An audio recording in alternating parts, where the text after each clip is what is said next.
Hola, en este video voy a hablar sobre Power BI.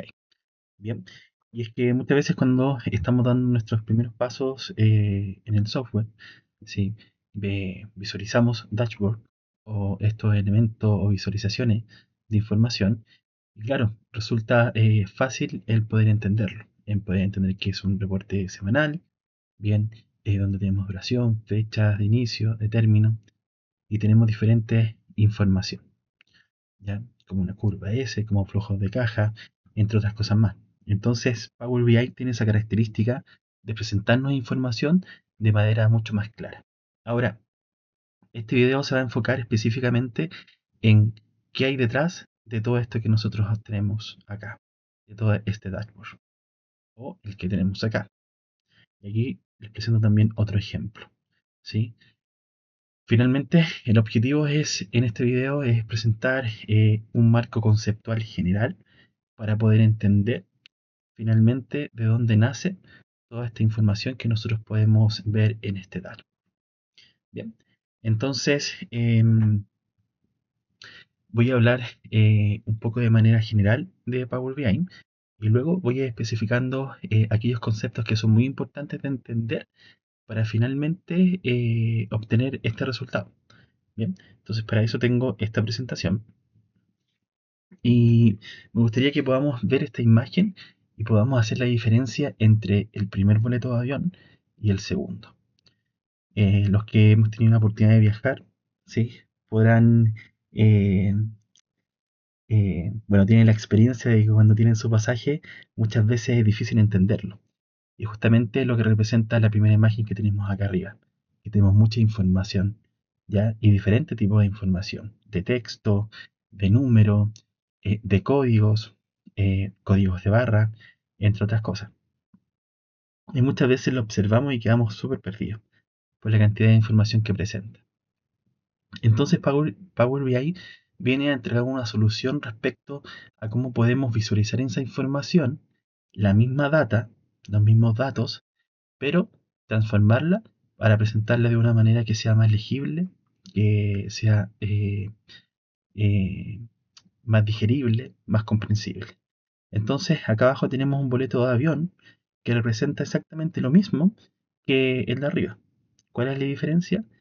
Que este de acá es mucho más comprensible. Entonces, esto es lo que hace Power BI, es decir, toma información, toma datos que son numéricos, que son de códigos, entre otras cosas, que son de texto, y podemos transformar y generar vinculaciones en función a estos datos para poder transformar esta información y hacerla mucho más amigable.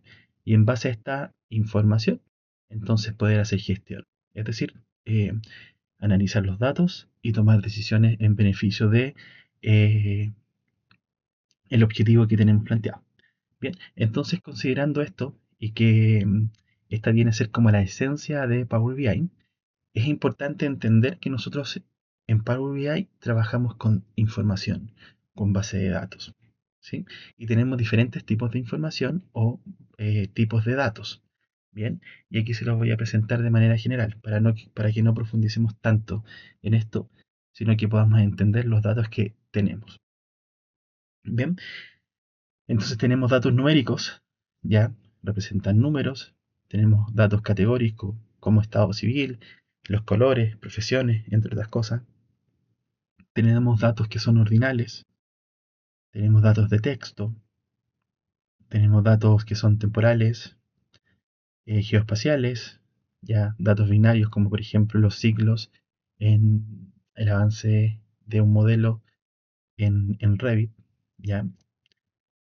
Em, Tenemos imágenes y videos.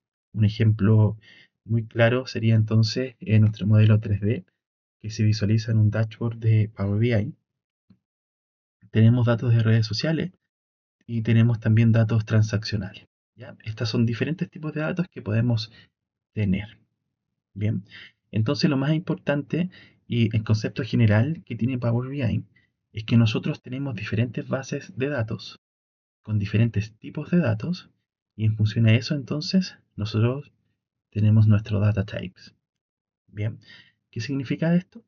Significa que podemos tener una tabla que es nuestra base de datos Y esta tabla tiene diferentes columnas. Y en esas diferentes columnas tenemos datos de texto, datos categóricos, datos de números, datos de imágenes, entre otras cosas.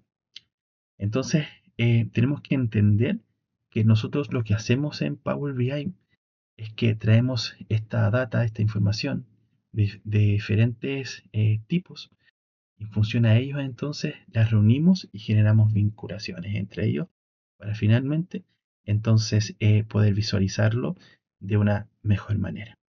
Bien, entonces aquí tengo una imagen. Voy a borrar esta Inés que tengo acá. Y esta imagen, yo entiendo que al principio es incomprensible, ¿sí? Pero aquí lo voy a explicar porque justamente representa lo que nosotros hacemos en Power BI. Vamos a imaginar que lo que tenemos aquí en azul representa una base de datos en Excel, una tabla, que tiene diferentes columnas. Bien, lo que tenemos en naranjo es una base de datos que trajimos de Project, por ejemplo. Luego tenemos una tabla de planificación que trajimos de Revit. Y esto imaginemos que es de un documento PDF. Bien, y en estas tablas o en esta base de datos tenemos diferentes tipos de columnas con diferentes tipos de datos que fue los que presenté anteriormente. Entonces, nosotros para poder ordenar nuestra información, ¿sí? Y poder obtener finalmente esto, ¿sí? Objetos visuales donde podamos representar la información. Entonces, nuestra data o nuestras bases de datos tienen que formar relaciones entre sí. Entonces, yo posiblemente voy a tener mi base de datos en Excel, ¿sí? Y yo la voy a vincular a alguna de sus columnas con alguna de interés que tengamos aquí, en esta base de datos que es de Project. Bien, luego en Project puedo tener esta columna que la voy a vincular entonces con alguna de interés que sea de nuestro modelo 3D. Supongamos que aquí tengo mi columna ciclos de mi modelo 3D y acá en Project tengo mi columna de ciclos. Bien, entonces genero esas vinculaciones. Entonces finalmente lo que yo voy a estar haciendo es ver qué relación hay entre una base de datos y con otra base de datos para poder generar estas vinculaciones. Entonces, al momento que nosotros generamos las vinculaciones, vamos a poder obtener data, información que va a poder ser estructurada y que va a poder relacionarse con las otras bases de datos, para finalmente, a través de objetos visuales, poder generar presentaciones. Entonces, dejamos de tener una ensalada de información, que es lo que tenemos acá arriba, y mediante esas vinculaciones y relaciones, entonces nosotros tenemos esta base con objetos que son visuales y con información que ya es estructurada y que tiene relación entre ellas. Bien, y todo en función de esto, de entender que tenemos diferentes bases de datos y cómo estas bases de datos podemos crear relaciones entre los diferentes campos o entre las diferentes columnas que tienen. Bien, entonces ese es el concepto general que tenemos que comprender cuando trabajamos en Power BI, ¿sí? Y eso está detrás de la ciencia de los datos. Bien, en Power BI trabajamos datos y queremos representarlo. Entonces tengo que primero pensar, ¿qué es lo que yo quiero mostrar? ¿Cuál es mi propósito? ¿Sí? ¿Cuál es mi propósito y lo que yo quiero mostrar? Entonces, ¿cómo? A través de la base de datos genero conexiones y a partir de eso ocupo objetos visuales para representar la información. Bien, entonces eso es el primer video y es un poco la ciencia que tiene Power BI. Entonces, quedémonos con los tipos de datos que podemos encontrar y cómo podemos generar vinculaciones con elementos que tengan en comunes entre nuestras bases de datos para ocupar objetos visuales y poder tener dashboards que sean de mejor comprensión y de mejor lectura. Bien, nos vemos en el siguiente video donde voy a estar presentando uno de los procesos más importantes para poder trabajar esta data, esta información.